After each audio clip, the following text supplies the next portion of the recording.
Hello there and welcome again to my channel. This will be my last posting before Christmas, so I just thought I'd give you a quick update on the spinner. So as you can see, I've added quite a bit to the undercarriage, and I'm going to add one coat of primer to it before the end of the day, just to see where I am, so to speak.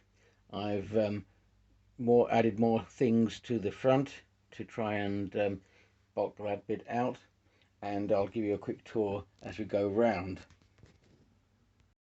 The main work has been really underneath, where I've been adding details to the engine housing at the bottom.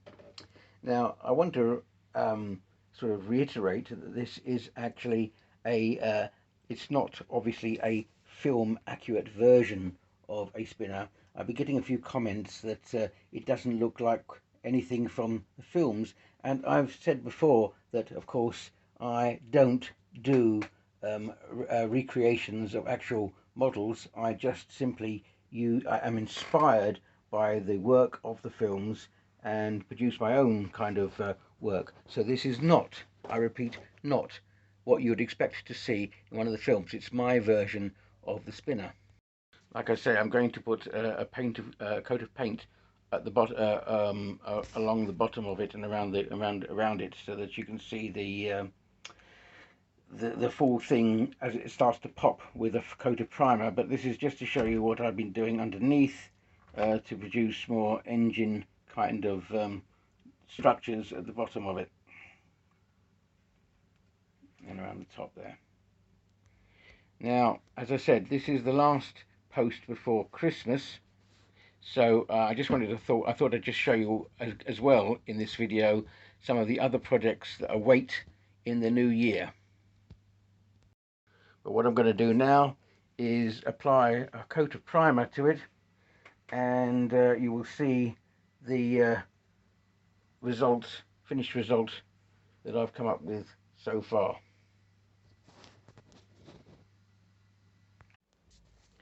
So before I prep it with a base coat of primer, this is more or less the finished construction, and then as you can see I've added quite a bit around the vehicle. So the underside is now more or less done. I'll take you on a little quick tour. Again, as I always do, I show it to you in the raw state before I prep it. I've done some, I've created a kind of headlight structure on the mandibles and some probe structures underneath, which I think now sets the whole thing off quite nicely. I just turn it around there. As I say, you'll see a much better, it will start to pop much better when I've added the primer, which I'm going to do shortly. But yes, there you are, and the back of the vehicle coming into view. And I'm going to pull this around a bit, rather difficult. There you go. That's the back of the vehicle coming into view. And again, when I've added the primer, see if I can get a better light on that. That's better. There you go. Now you can see it much better, much more clearer. So there's the back of the vehicle, and that's got all the greeblies of the engine structures there, and the various wiring and so on. So yes, it's all coming into place now. So yeah, I think I'm kind of happy now with the total structure, the way it's been done. And now all it remains for me to do is to start prepping it with the primer, and that's probably as far as I'll get this side of Christmas. And after I've prepped it with the primer, I'll show it to you, and then you can see some of the other major projects that I'm looking for in the new year after I've completed this one. But I think this has turned out to be a good build. I think I'm happy with this build at the moment. Right, onward with the primer then. So just before I do prep with the primer, I wanted to point out, as you can see, I've covered the windows with top copy decks, and some of the other, I've masked some of the other places with Copydex stuff that I don't want to get covered in the primer, and around the back as well, the headlights. I've also been putting a few more greeblies in because, you know, I just can't resist it. So a few more greeblies have appeared just to make the detailing a bit more interesting. But the major thing I wanted to show you was the fact that it was this bit here. Now this didn't have this part of the cockpit had no window in it. It was clear. It went straight into the interior. So I've stuffed the whole of the interior with cotton wool, and I've covered the cotton wool with a layer of Copydex as a kind of sealant. So that should hopefully stop the the primer from getting into the cockpit. And then, of course, when it's all dry, I can just take the cotton wool out. I'll just pick it out with a pair of tweezers. So hopefully that will stop the primer from getting in.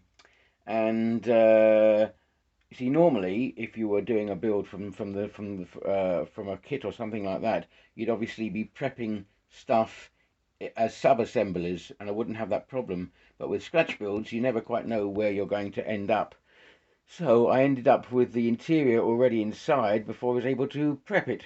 And this is a way round the solution. This is a solution to the problem, is to stuff the inside with cotton wool so that it doesn't get covered in paint. I'm hoping it's going to work.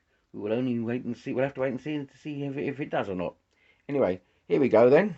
The next section will be the car actually primed. It never occurred to me to just show you what the masking fluid looks like when it's completely dry and cured. So as you can see, it goes completely, well, more or less opaque. More or less, it's kind of transparent. Once it gets to that consistency, you know it's ready for, it's dry enough so that the paint can be applied along the top of it. And here, as you can see, I put masking fluid, Copydex, along into with the cotton wool, so it forms a barrier, and so hopefully, as I said before, the paint won't seep in to the interior of the vehicle. And here again, it's dry. It's kind of tacky and sticky to the touch. It takes about, I would say, an hour to dry, and 2 hours to be completely cured, so that you can then apply the paint without too much problem. Okay, so I'm ready now to apply the paint. And finally, we have the model all primed and with the primer. And I'm happy to report that the cotton wool into the interior worked, because none of the paint got into the interior, which is really nice. Yes, I've got a bit of cleanup to do around the edges because some of the cotton wool got a bit stuck on some of the paint, but apart from that, the model looks very nice, and it's really popped out nicely. Just turn it around so you can see. So that's basically the anti-grav car in all its primed glory, and happy with the result, happy with how it's turned out. I just have to give you a few beauty shots. Yeah, it's worked very nicely indeed. Just give it a go round it. Of course, the next job now will be to pick a colour scheme for it, and to decide what kind of colour it's going to be. But I do like the washed out results that I was getting before on my other models, and we'll probably do the same thing here. I think that the undercarriage, I'll just bring this down a bit so you can see a bit more clearly the lights that goes down a bit.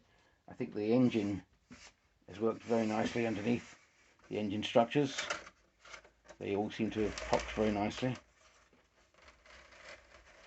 And the nice thing about these engine structures is that every time you kind of look at them, you get from different angles, they pop the light, and they attract different facets of light to give you different structures coming out. The engine, I think, will be very, very greasy and grimy when I finished painting the actual model itself. So there you are. There is my vehicle, my flying car, based on the spinner from the Blade Runner series, but taken and interpreted in my way. There we are. A nice shot of it there. Yeah, very happy with that. So that's all for this side of Christmas.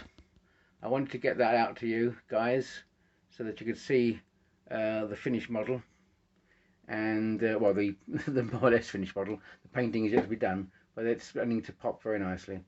So anyway, that's all for this side of Christmas. I just wanted to show you give you a taster of what's coming after Christmas and into the new year.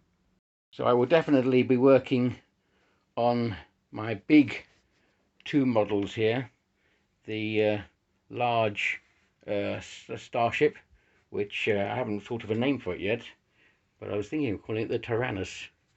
Anyway, yes, a large starship here, which is in kind of 95% completed. That's going to be completed early in the new year. I'm going to show you my Millennium Falcon scratch build from the Hasbro 29-inch model, which modelers have realised they can pick up and convert and do a lot of scratch building on. So I'm going to be doing that. And one of the first things I'm going to be looking at in the new year is my skyship. I've decided to do some radical rethinking about that, but still keeping the kind of skyship idea going. And another ship which I've got in the pipeline based on the EVE Online series, so that's going to be looked at as well. So plenty of stuff to keep me occupied. I probably will be working over in the Christmas period, because you know, modelers don't really stop for Christmas, they continue working. And yeah, so from me and my workspace, I wish you all a very happy holiday, and I'll see you in the new year. All right, thanks for watching. Keep watching and keep subscribing. See you soon, guys. Bye.